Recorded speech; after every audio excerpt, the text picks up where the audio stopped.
more. Tell me what's going on for you and how could I help? Well, I don't know if you have a solution for anxiety. Sure, we could certainly talk about that. So I'm studying for the LSAT Flex, and I know I was in your last Q&A, and I did express that I am excited about it, and I do feel that way. I really am looking forward to taking it at home because I do feel that I get test anxiety, and it does play a major role in my scoring. So I am happy about that, but I also am now I'm just a little bit nervous because I know that the questions count more because there's less. So I find myself kind of just staying at the same scoring and kind of not jumping over that hurdle just to get a couple points higher. So full disclosure, I'm scoring now like a 151, 152. My initial goal was like a 155, 157. I'm still going to take it, even though I haven't reached that score yet, because I still feel that I can get into the schools of my choice and receive some scholarship money. But I don't know what I can do to just get over that hurdle, I hear what you're saying. Yeah, you're right that each question does matter more on the flex. At the same time, endurance is less of a factor. So with the old 5-section exam, people were often beat by section 4, section 5, and performance could drop a little bit. So that's not going to be a concern for you with the flex with only 3 sections. But as you said, every question matters more.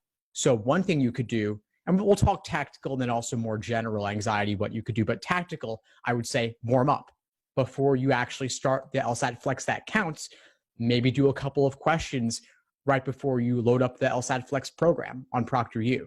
So a game, a passage, a few logical reasoning questions, just so that the first questions you're doing on test day aren't the ones that matter.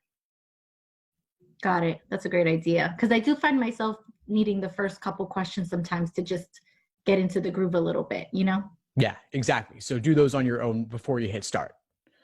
Okay. Another thing is to remember that while the LSAT as a whole is incredibly important, no one particular test day will make or break you.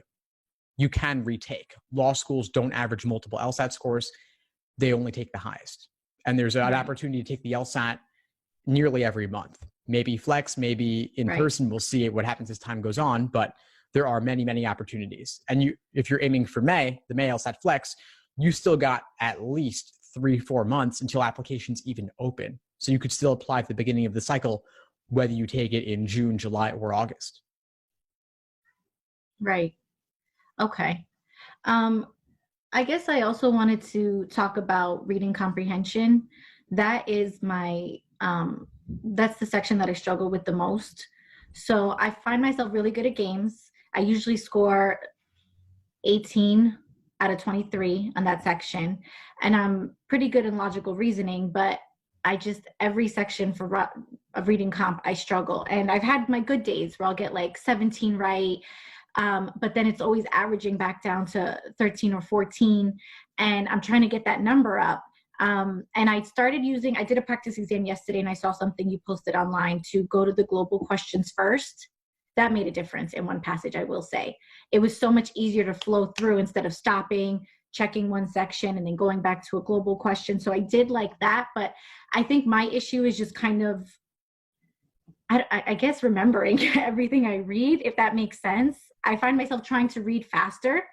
And again, I've gotten better, but I don't know what I can do to take it to the next level. Yeah, sure. Well, I'm glad the technique with the question approach order helped, because that is a big one.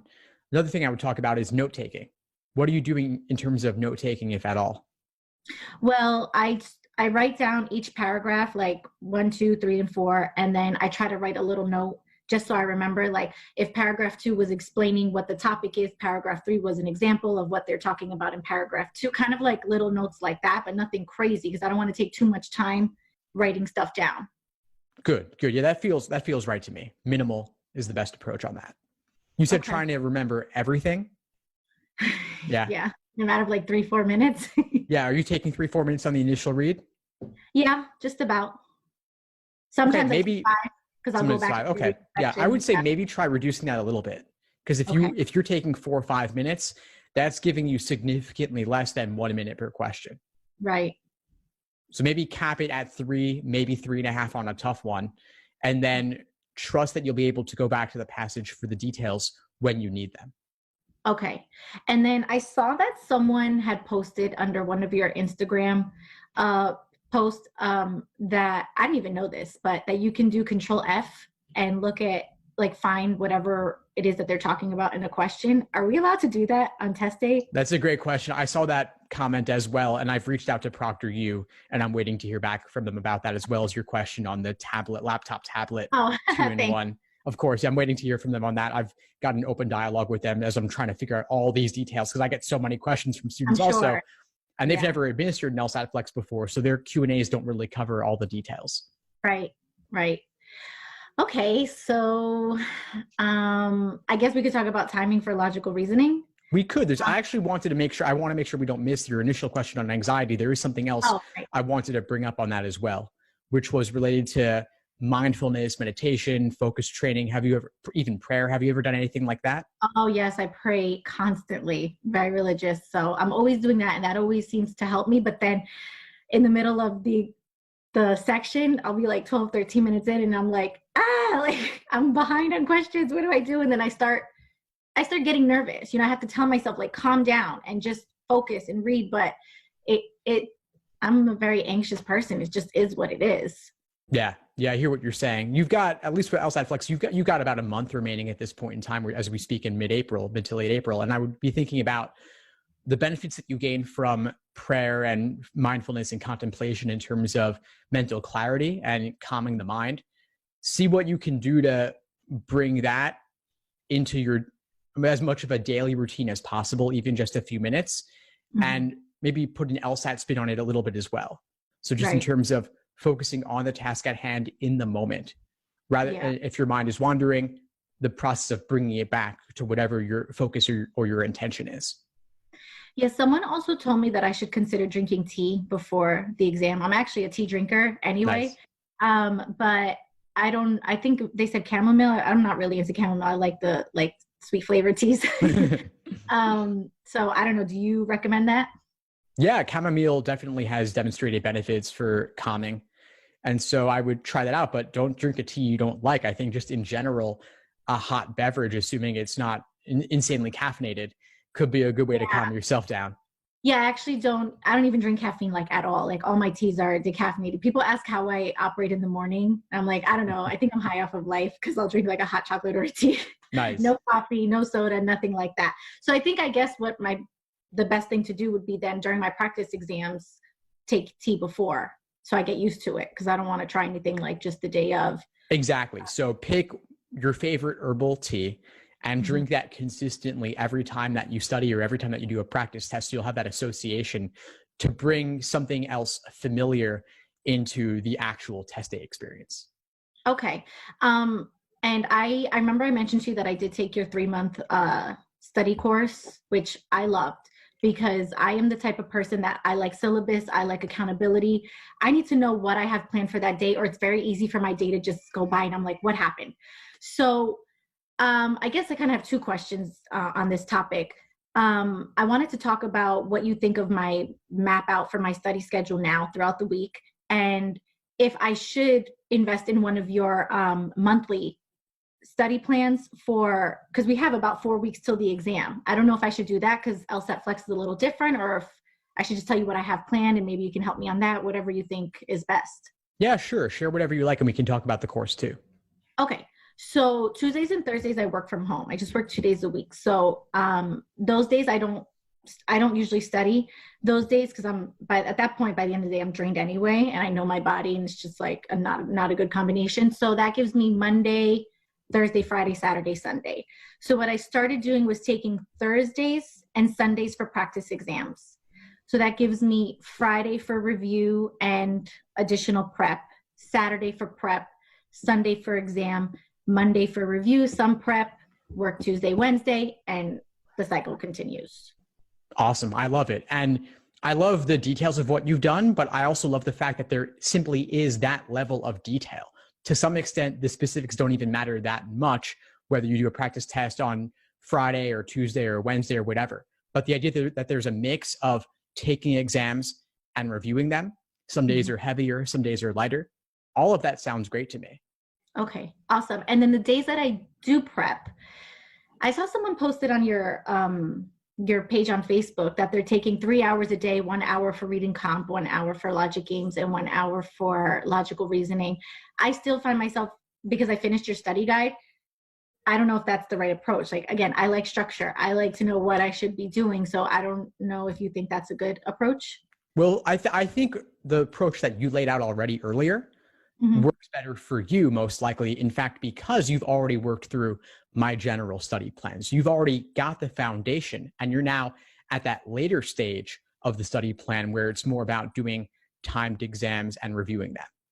Okay. So then I think that a good approach for me is doing like the layout that I told you, but like the days that I don't have a practice exam, maybe do a couple of time sections. So I can obviously stay in the groove of how the test goes, and don't get like too off track, and stay on track with timing. Yeah, and I think that's actually easier for you now as well with the LSAT Flex because the timed exams are not as long. You're not doing 5 sections, you're doing 3. I Thank don't God. typically yeah, exactly. It's much more pleasant experience for most people, I would Yes. think. So if you're doing a timed exam Tuesday and then with 3 sections, then you're reviewing it on Wednesday and doing a single section also, that's fine. I don't think that you necessarily need to do a timed section every day, but if you have the time in your schedule and you're not going to burn out as a result of it, I'm perfectly fine with that. Okay. And when I was taking my practice exam yesterday, there was a group of people outside just kind of having their own little party. Outside your house? Yeah. And I guess someone called the cops because they weren't supposed to. They were like hugging and dancing. Wow. And like, we're supposed to be in quarantine. Mm-hmm. It was actually outside my sister's apartment. So we're all quarantined at my mom's house. And then I go to my sister's apartment to study because it's peace and quiet. And then I come back. So I'm just going back and forth to two places. And I guess it was so bad that I had to even pause the exam a couple times. And I know I can't do that test day. So do you know if that happens test day? Can I say something to the proctor? Like, I need a minute, or I don't know if that's a stretch, but it was really of course. bad. I would imagine that if that happened on your test day, you would probably end up you'd have to either try to forge ahead ignoring it, which obviously could impact your performance, or they could just cancel that exam and let you retake it in the future, unfortunately. So Yeah, I would aim to schedule your LSAT Flex for a time that you expect there to be no distractions. And so if people aren't partying at 10 in the morning, take it at 10 in the morning. If they're going to be partying at 8 p.m. or later, don't schedule it for in the evening. Yeah, I was thinking for, hopefully if it's available, late morning, like, or early afternoon, like 12:30, kind of what it was supposed to be anyway for my March exam. So I figured hopefully people are not, I don't know. I just hope nobody's outside. Of course. No, I hope not as well. I suspect that they will have a morning time, an afternoon time, and maybe, fingers crossed, an evening time also, just to give people more options. And as long as they have the proctors available, I don't see why they couldn't do that. Now, to circle back to the question about the course in the final month, if you're looking for that level of support, that's certainly an option for you. And it'll give you the opportunity to focus on your foundation, any weak areas you have, but also benefit from my live classes and Q&As and group coaching program as well. And so all of that is available to you. And I've been doing nothing but creating material around the LSAT Flex since it was announced. And so I've added the appropriate updates throughout the course. Obviously, the content of the exam has not changed, just the format in which it's delivered. But just as I updated my course for when it went from paper to digital, I'm also updating it for the LSAT Flex also. And we'll also be co-creating it through the classes and through the group coaching too. Nice. Okay, so then maybe I should do that just so I have accountability. And I think it's just, even though I laid it out for you, I still want to know that what I'm doing, it's right, or it makes sense. I don't want to do prep that won't benefit me, or it's just a waste of time, or it doesn't go with the help that I need. That's always been my issue with self-studying.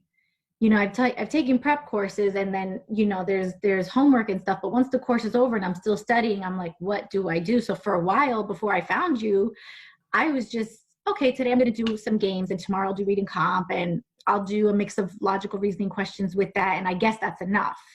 I don't know what's really appropriate. So I think I will consider that for the structure.